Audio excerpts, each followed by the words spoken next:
Night had long descended upon the small town, and its inhabitants were sleeping soundly, undisturbed by the occasional noise of passing trains on the nearby railroad, the barking of stray dogs, or the bright full moon shining down on them.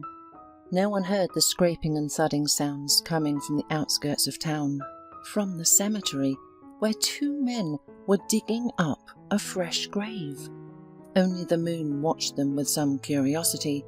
Or was it really the woman sitting on a nearby bench, observing the men's work attentively? "Hey, lady, you haven't changed your mind yet. Maybe we shouldn't disturb the dead?" One of the grave diggers wiped his forehead, asking her. "No, I haven't," the woman answered sharply. "Keep digging. I paid you for this." "I don't understand," the other man said. "We'll dig up the coffin, and then what? You're not taking it with you." "I don't need to," the woman replied more calmly. "I just want to see him, and then you'll bury him again." "You're a strange lady," the second man chuckled. "What do you want to see there? According to the tombstone, he's been dead for a month already." "At least not a whole year," the woman said, "but I'll recognize him anyway." The grave diggers exchanged a glance, thinking the woman must be out of her mind with grief. But what did they care? She had paid them handsomely. So they resumed digging in silence, not asking any further questions. Meanwhile, the woman sat there waiting, lost in thought. Marion had given birth to a son after turning 40, after years of trying in vain to conceive with her husband. Then he left her for a younger, healthier woman, who quickly gave him 2 daughters. Marion continued to live alone in their small village. One day, a young agronomist arrived in town, fresh out of college. Marion worked in the accounting office and often interacted with the newcomers, who had come to see the chairman on various matters. She noticed how he looked at her more and more often, and one day he offered her a ride home in his SUV. She accepted and invited him in for tea. And that was the night. Marion herself didn't understand how she lost her mind. In the morning she realized what she had done. Roger was only 24, while she was 40. It was really shameful. She looked good for her age, but it was still wrong, and the people in the village would find out and laugh at her. She told Roger about her concerns, but he just shrugged and said they didn't have to date if she didn't want to. His interest in her seemed to diminish after he got what he wanted. Marion suffered for a week from her foolishness, suffocating the budding love in her heart, and then pretended that Roger meant nothing to her. Roger acted as if nothing had happened between them. He didn't say much, and then Marion found out she was pregnant. She was overjoyed, scared, and ashamed all at once. She had been married to her husband for 15 years, and all the doctors had told her that she was infertile. "I don't recommend keeping the pregnancy," the doctor at the clinic told her bluntly. "You're already at a critical age. It's unknown how it will affect the child." "I will keep it," Marion answered defiantly. "You've been telling me for years that I have no chance of getting pregnant, and now I am pregnant. I don't believe you. Everything will be fine." "Well then, let's keep it," the doctor replied emotionlessly, and he gave Marion a bunch of referrals for tests and prescriptions. Soon Roger left the village. Marion was even happy about it. She didn't want him to know anything. This was her child. In the village, people speculated about who Marion got pregnant from in her old age, but they never figured it out. She lived alone after her husband left, but that was none of their business. The women in the village gossiped for a while and calmed down. It wasn't their burden to raise the child. Porter was born on time and perfectly healthy. When Marion first held her son to her breast, she immediately realized that she was now the happiest person in the world. She was not alone in this world. Porter grew up to be a wonderful son, did well in school, participated in various school competitions, and became more and more interested in track and field. Marion thought that after school her son would go to college, whether for physics, literature or sports. He was successful in everything, and Marion would agree with any choice he made. But then he shocked his mother. "And then I'm going to a technical university." "Son, why waste time?" Marion sincerely didn't understand. "Enroll now. You'll have a deferment." "No, Mum. I'll serve right away, and then I'll go to university. Besides, I'll have benefits after the army when I enroll." Marion reluctantly agreed. She knew it was useless to argue with her stubborn son. The farewell was well done. All his classmates were there, and Heather was there. She was his first love, a good girl. Marion liked her. She even imagined the girl as her future daughter-in-law. Later they both stood on the platform, embracing and crying, watching the departing train. "Okay, Heather, let's go," Marion sighed. "Now we'll wait for our porter." The girl just nodded in response. She was really nice. Even when she went to the city to study, she didn't forget about Marion and often called her. One day, Marion heard Heather's anxious voice on the phone. "Marion, have you watched the news today?" the girl asked anxiously.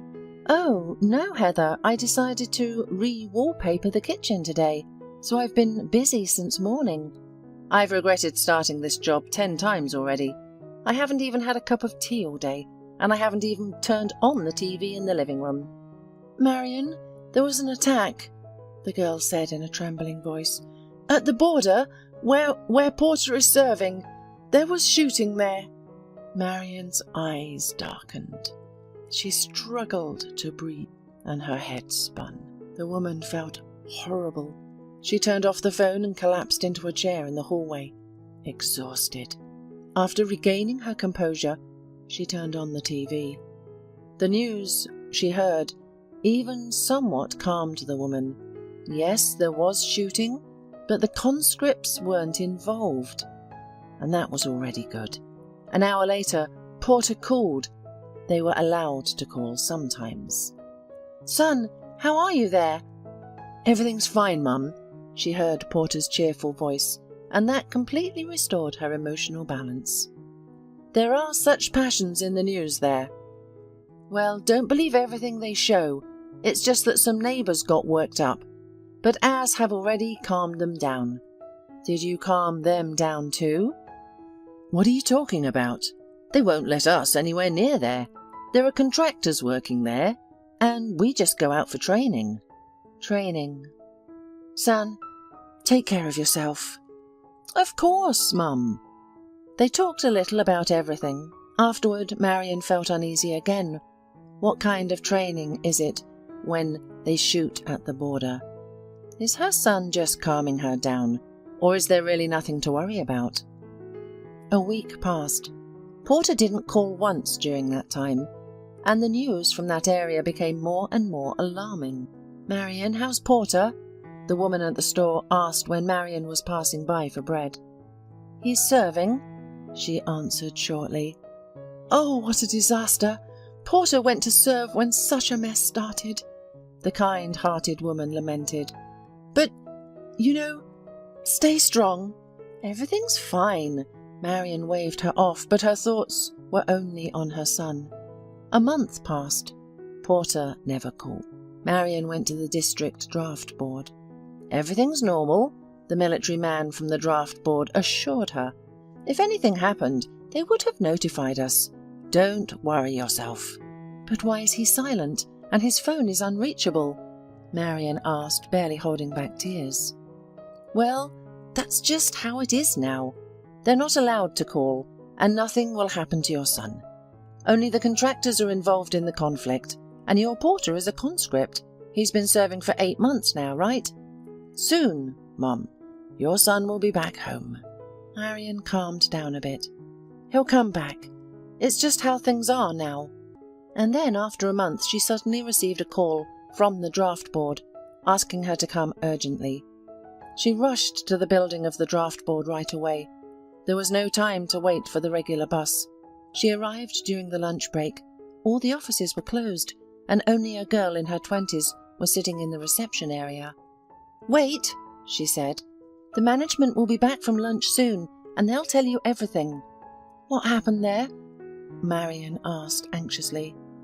"I don't know," the girl said, just lowering her eyes. At 2:00, the commissioner pulled up to the draft board meeting, warily looking at the mother, trembling with nervousness. Marion had just gone outside to inhale some fresh air and calm her thoughts. "Come in," the commissioner said hoarsely, and opened the doors. And in the office, Marion heard the terrible news. "Mrs. Sullivan, your son died," the commissioner said. "Today they called from the unit and said that, as a result of a heart attack, nothing could be done." "What heart attack?" Marion whispered in horror. "My boy is completely healthy. They wouldn't have taken him into the army if he weren't." "Yes, that's true, but the human body is a complex thing. Apparently there was a malfunction somewhere." "A malfunction? What malfunction?" Marion shouted. "I gave birth to a healthy boy, a living one, and you're talking to me about some kind of malfunction?" "Mrs. Sullivan, please don't shout. I don't know any more than you," sighed the commissioner, "and please accept my condolences." Marion wept as the military office staff brought her water and sedatives. But could that really help? Was Porter, her only son, really dead? No, this had to be a mistake. "Where can I get his body?" Marion asked, calming down a bit.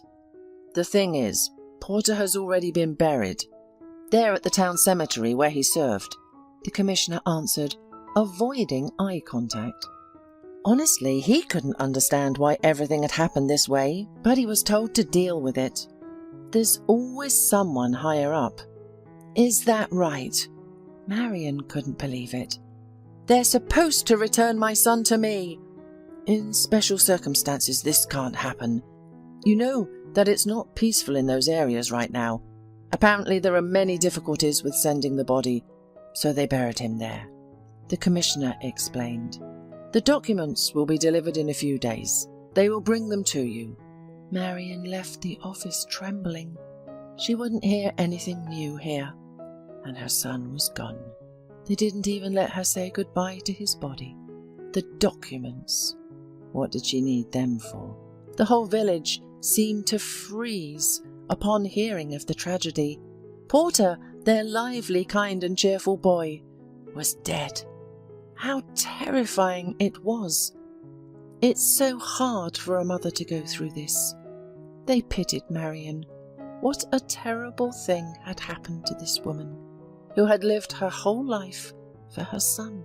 What was left for her to do now? What was there to live for? The villagers did their best to console Marion with words of sympathy, but it only exacerbated her unhappy heart. Heather arrived upon hearing of the tragedy. "What are you doing here, Heather? You need to study. Your session is probably coming soon," Marion said. "I wouldn't leave you at such a time," Heather cried, tears streaming down her face, and it was easier for Marion with Heather there. Together they remembered Porter, looking at his photos. It was painful, but at the same time, it seemed to bring some comfort. One day, while Heather was with Marion, there was a knock on the door. It was a courier who brought the documents for Porter. Marion just looked at the papers and put them on the table in the living room. She didn't have the strength to read them. Marion went to the bedroom to lie down. She wasn't feeling well. Heather took the documents. "Marion!" Heather suddenly exclaimed in excitement. "What did they tell you Porter died from?" "From a heart attack," Marion replied quietly. "I wish my heart would stop instead." "But it says in the papers that he died of pneumonia." Heather approached the bed and looked at the woman in confusion. Marion abruptly got up from the bed, took the papers and read them carefully. "Maybe something got mixed up at the military office," she muttered. "It's not clear," Heather agreed. There was a pause, and she added, "Marion, have you thought about going there, to where they buried Porter, to find out what happened?" "I have," Marion admitted, "but they told me it's not advisable right now, only when everything calms down. I want to bring my son home. Do you know if exhumation is very complicated?" "I think so," Heather nodded, then exclaimed, "But what difference does it make, whether it's complicated or not? We have to go. Find out why Porter died. And we have to do it soon. Let them exhume his body and explain why they said one thing but wrote another in the papers." Soon, Marion and Heather went to the place where Porter was buried. When they arrived at the military unit, they were told, "No exhumation will be carried out. Your son died of an infection. Opening the grave is dangerous and even illegal." Marion objected. "But the military enlistment office told me that my son died of a heart attack." The unit commander replied, "I don't know what they told you, but the cause of death is clearly written in black and white in the documents. He had a heart attack because, against the background of pneumonia, the heart couldn't handle it. Woman, calm down and accept everything as it is. Nothing can be changed now." Marion tearfully asked, "Can you at least show me my son's grave?" The commander agreed, saying, "Yes, it's in the town cemetery. They'll escort you there." Soon, Marion and Heather were at the cemetery. It was the most remote part of it, and Porter found his final resting place here. Heather and Marion stood at the grave and silently looked at the metal plaque on the wooden cross. Porter Sullivan, only 19 years old, lived on this earth. Suddenly, Heather felt uneasy. She asked Marion for Porter's death documents and double-checked everything. "I don't understand," she said in confusion. "Porter was born on the 25th, but on the plaque it says the 26th, and in the documents too." "They messed up again," Marion replied warily, sat down on the grave and cried. "My little son, how could this happen? They didn't even let me say goodbye to you." Heather convinced her that they had to act. They had to demand exhumation in any case, and after the cemetery, they returned to the unit. The unit commander yelled, "What are you fussing about? They just made a little mistake. You see what time it is now. Everything was done rushing. Your soldier is buried there, and that's it. What do you want to see there? A decomposing body? Are you sure you can handle that sight?" Marion replied quietly, "I can handle it." But they didn't listen to her anymore, escorted her out of the unit and told her to calm down and accept the loss. No one will open Porter's grave. It's not allowed. In the hotel, Heather and Marion silently packed their things. The train was coming soon, and then Marion dropped her suitcase and burst into tears. "I'm not going anywhere," she suddenly said firmly. "I'll dig up this grave myself, and only when I realise that my child is there, then I'll go." "How can you do it yourself?" Heather was shocked. "Who will let you?" "I've already figured it all out. I'll find 2 homeless people and pay them a high reward to open the grave at night, open the coffin and see if Porter is there. It hasn't been that long." "How much do you have to pay homeless people to agree to that?" Heather was at a loss. "I have savings. I saved it for my son's education, but this is how it turned out. I'll give it all to them," Marion said firmly.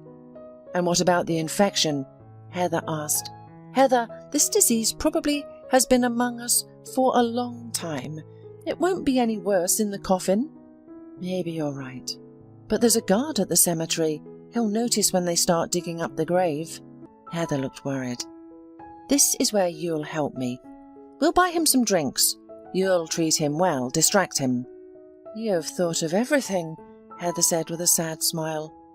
"So we just need to find the diggers." They were lucky, and soon they found 2 strong-looking men who appeared to be homeless at the station, and explained what they needed. The homeless men didn't think long. They agreed. They weren't bothered that they would be breaking the law. After all, they were promised good money. They realized that if something went wrong, they could run away and no one would catch them. And so, under the cover of darkness, they arrived at the cemetery. Heather was busy distracting the guard at the cemetery.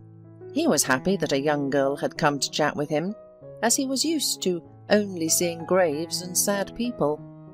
And in the meantime, Marion was sitting nearby her son's grave, anxiously waiting. The homeless men were waving their shovels. "Bingo!" one of them shouted, hitting the lid of the coffin. They both dug in, and soon they pulled the coffin out of the grave. "It's so light," said the digger. "Was your son tiny when he went to serve?" Marion struggled to speak. "He was 90 kilograms when he left to serve," she finally managed to say, unable to take her eyes off the coffin. "Open it, please."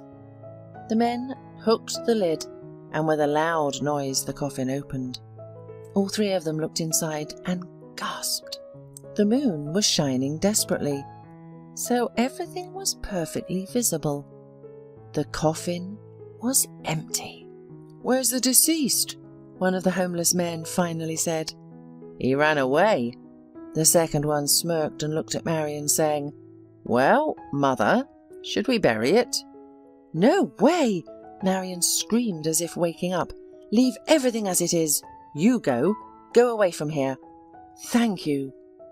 After paying the diggers, Marion made some calls, first to Heather, then to the police.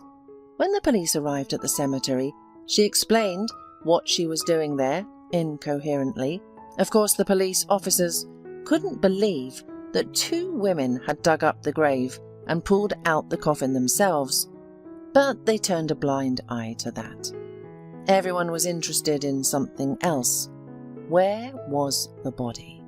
The next morning, the city prosecutor's office was on fire, and representatives of the military prosecutor's office arrived. At first, they wanted to blame Marion for everything. Why did she dig up the grave? But the main question remained unanswered. Where was the body? The commander of the unit where Porter served was questioned, and that's when everything was revealed. It turned out that Porter was among the other conscripts on maneuvers. Then there was shelling, real shelling. The conscripts were frightened and they ran off in different directions. It was their first real battle. The arrived patrol found everyone later, but Porter wasn't there. Apparently he was killed. And they didn't find his body because the entire field was riddled with craters from explosions. It was decided that Porter's body was somewhere on the ground. What to do? They decided to issue a death certificate for Porter due to illness to justify everything to the authorities. After that, they can't bring the boy back anyway. Who knew that his mother would be so stubborn? It had been about 6 months since Marion and Heather returned to their hometown. There were major personnel changes in that military unit, including the unit commander, who was brought to martial court. However, it did not make things easier for Marion because her son didn't even have a grave. The woman turned grey with grief, while Heather cried all the time. She hoped until the end that Porter was alive and that they had confused him with another soldier. But now they know that he is definitely no longer in this world. One early morning, someone knocked on Marion's window. The poor woman opened the door and froze. Was she dreaming? She even rubbed her eyes. Porter stood in the doorway, alive, although thin. "Mum, I'm back," her son exclaimed. "Porter, am I sleeping?" whispered the woman. "Mum, I'm not a dream, I'm alive." Porter laughed and rushed to his mother, who fell unconscious. When Marion came to her senses, she was already covered with a blanket on the bed, and her son sat next to her. Alive. "Son, they told me you had died," Marion whispered. "They were wrong, Mum." Porter sighed and told her. It turned out that during the exercises and shelling, he was concussed and taken captive. Porter and the other captive guys were kept in some basement for all these months. The military negotiated for their release, but everything fell apart at the last minute. Recently, the transfer finally took place. Everyone was immediately taken to the hospital, where it was found that Porter was considered dead. After receiving the necessary treatment, he was demobilised and sent home. "Why didn't anyone tell me?" Marion cried. "I couldn't, Mum. We were forbidden to contact our relatives until all the checks were done. And as soon as it became possible, I rushed to see you. And now I'm home." "My son, I won't let you go anywhere else." Although, no, she did. After a while, Porter, as he had dreamed before, entered a technical university and is now studying successfully. He and Heather will soon have a wedding.